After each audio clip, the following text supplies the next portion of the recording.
It is time for our monthly check-in with Nexus with Earl Foote, from Nexus IT. Earl is here joining us virtually to give us some great tech tips. Earl, thanks for being here.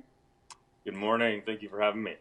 Good morning. Looking forward to this conversation because many people are affected now by telehealth. So many appointments are going virtual, but there's things that we need to consider, especially from a tech standpoint. So looking forward to digging into this topic. Yeah, as you mentioned, Christine, it's very common now that many of us are beginning to leverage more than ever the opportunity to use telehealth. I know that myself and my family have during the COVID pandemic ourselves, and it's become very convenient to not have to make an appointment and wait for 2 or 3 or 4 weeks or more to get in to see a doctor. When you can simply open up an application and sometimes within 10 or 15 minutes, be connected to a doctor and, be talking about whatever's going on and getting some help. Certainly there are some privacy concerns, some confidentiality concerns when you're engaging in telehealth. First of all, I think it's important for the public to know that that healthcare providers, by regulation, by law, are required to be HIPAA compliant. That means that they are being good stewards of the data. Now, in a perfect world, that would mean that all healthcare providers are taking all the proper precautions and all the proper measures to protect your data. And to protect that telehealth experience. I'm not here to blow whistles or to name names, but I can tell you from our experience in often being called in to do assessments and evaluations, security assessments and evaluations for healthcare providers, that while many of them attest to be HIPAA compliant, the reality is that they're data security measures that they take on the back end are poor at best. And that's certainly a concern. So I think, first of all, the first thing I would recommend is you have the right to ask your healthcare provider if they are HIPAA compliant, and you actually have the right to ask them to provide you with attestation of that, or to provide you with certification that they are HIPAA compliant and that they are being good stewards of your personal and private data. You also need to be cognizant and careful about what devices you're using and how you're using those when you do a telehealth visit.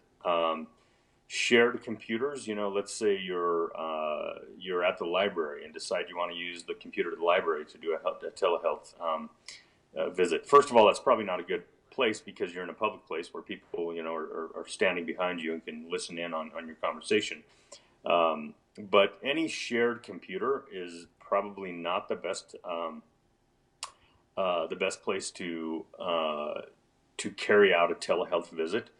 And then unprotected devices are also not a good place. And here's another unfortunate reality, and that is that most consumers and even businesses, the reality is they take a very laissez-faire approach to their own security, their own privacy, and I would say that upwards of 50% of personal computers that we see out there have no sort of what we call endpoint protection, or what is more widely known or more historically known as antivirus or anti-malware software. And so I would make sure that your personal devices are protected. Make sure that you've got software on there to keep them safe. If the device is already compromised, which is unfortunately extremely common for consumers or businesses to have a device that's compromised for months on end before that even becomes before they're even aware that is a situation. But if it's compromised and you're doing a telehealth visit, obviously a cyber criminal has the ability to extrapolate a lot of information from that telehealth visit, personal information about you, potentially social security numbers, your credit card numbers, and of course your health conditions that they can use to then target you directly with phishing scams, with other fraudulent activity or scams. I would encourage consumers to just be aware of what your privacy and confidentiality rights are, and just be smart, be careful. One other small piece of advice is on particularly mobile devices and mobile applications. Make sure that application is only enabled to use your camera on the mobile device when the application is in use. And that goes for any application that can use your camera on your mobile device. Those are settings that you can find within the settings application within either your iOS, your Apple or Android devices, and you want to lock down the application so they can only access the camera when the application is in use, because otherwise they do pose a vulnerability where a cyber criminal can exploit that camera and then actually be using the camera to watch you when you don't know, or obviously don't want them to watch you. Anyways, what other questions do you have, Christine? Well, I'm curious, when people are embarking on these telehealth visits, you mentioned there's all these things to consider, confidentiality being very high on the list and privacy. What if individuals are feeling very overwhelmed? They have a telehealth appointment coming up, they understand why it's important to do their appointment this way. How can they find that help that they need to feel secure within that appointment? Yeah, I would encourage them to reach out to their healthcare provider and ask the questions of what that provider is doing to make sure that their telehealth visit is secure for them. And most definitely, if they need a professional opinion, if they're concerned about the security of their device or the situation, reach out to a professional like Nexus IT. And something else that you brought up, using a shared computer isn't a good idea, but when you think about mental health, telehealth appointments may be hard if you're using your home computer, if you have everyone at home with you, your family, roommates, to find that privacy. Any suggestions for that? Yeah, certainly. Obviously, if you're in a shared living environment, find a private space for sure.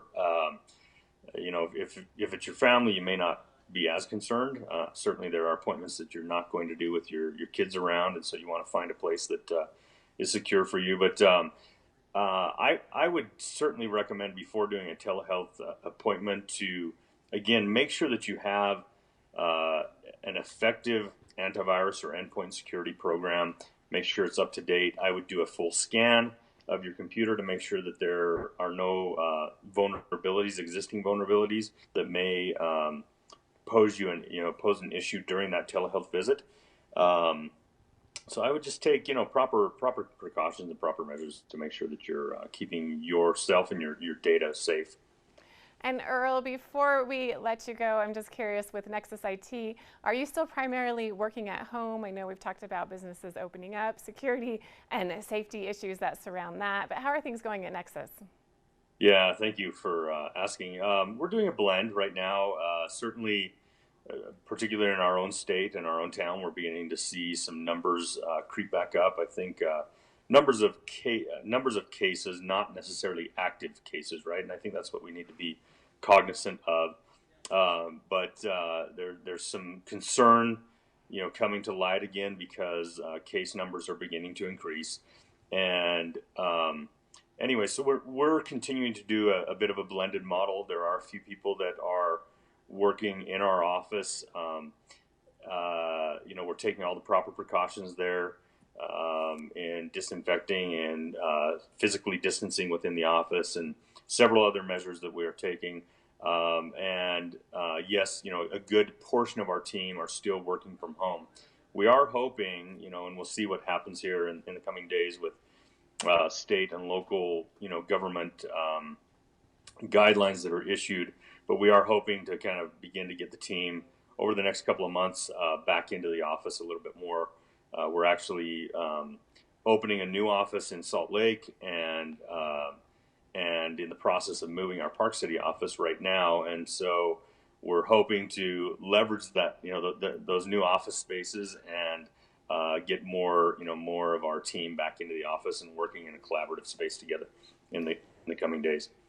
Well, Earl, it's always nice to talk with you. I always learn things about tech. It's interesting and helps us navigate, especially during this time where we are spending more time online. So thanks for joining us, Earl Foote from Nexus IT. Thank you for having me. Good to see you. All right, we'll be back with more right after this.